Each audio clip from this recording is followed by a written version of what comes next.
Hi mga ka-Josrap! Welcome to my YouTube channel, welcome to my FB page, and to my reels, lahat-lahat ng mga ka-Josrap. Ayan, so for today's video, ang pag-uusapan natin ngayong araw na to is mga album ni Taylor Swift. Papakita ko sa inyo yung album ni Taylor Swift dahil meron ako nabasa na nag-comment na kung meron daw ako mga Taylor Swift na album. Syempre, madali tayong kausap. Meron tayong Taylor Swift album mga ka-Josrap.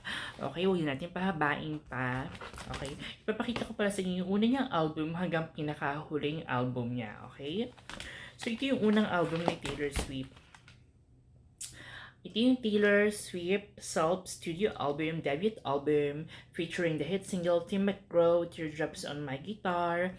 Ayan, andito. Ito yung pinakauna niyang album. Hindi naman talaga ito yung pinakapagkalabas ng album niya, sumikat na siya agad ng todo. Hindi. Sumikat siya ng todo doon sa Fearless na album niya na kung saan nandun yung love story na album. Doon talaga sumikat si Taylor Swift. So, ito yung pinaka-debut album ni Taylor. Tapos, nagkaroon din niya ng deluxe version, CD with DVD. This one is Japan edition. Kaya naman, meron siyang OB dito. Kapag sinabi mo kasing Japan siya, merong mga tracks na hindi kasali sa original version. So, ito is limited edition. Okay? And then, next niya, nagkaroon din siya ng itong album, second album niya. Pero hindi rin naman ito ganun karami yung kanta niya. Pero this one is merong CD at DVD. Okay, 6 tracks lang yung pinakakanta talaga nandito. Okay? And then, nagkaroon siya ng Christmas album. Itong Christmas album nito is noong 2009 pa. Hanggang ngayon, is still brand new and sealed pa rin siya sa akin mga ka-Josarap. And then, next album ni Taylor Swift, ito na yung Fearless na sinasabi ko sa inyo. Ito yung Fearless album niya. Nandito yung 15 Love Story, yan, White Horse, You Belong With Me. Ito yung international na cover. Kasi marami tong cover eh. Ito naman yung Fearless Platinum Edition.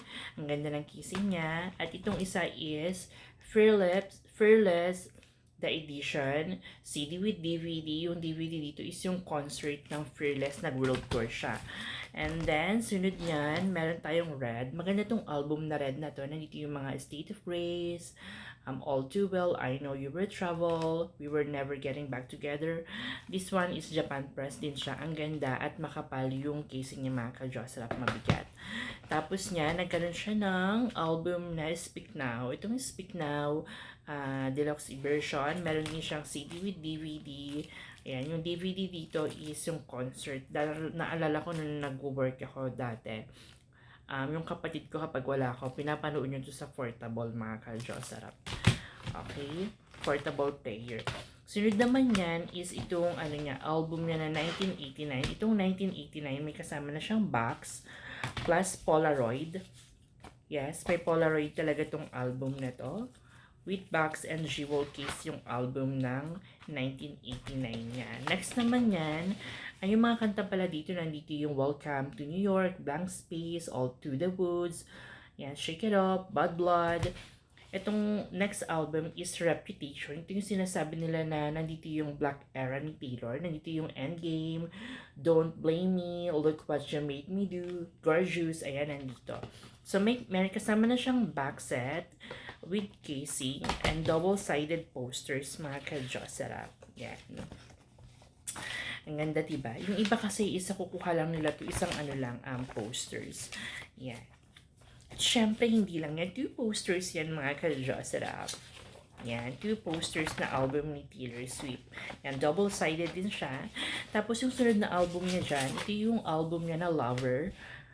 Ito yung pinaka-favorite ko na album niya. Nandito yung Cruel Summer talaga, super ganda ng album na yun.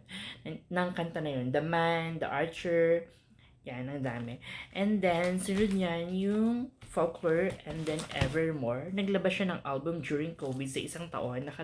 Nakadalawa siya, 3 ata, ganon. Okay?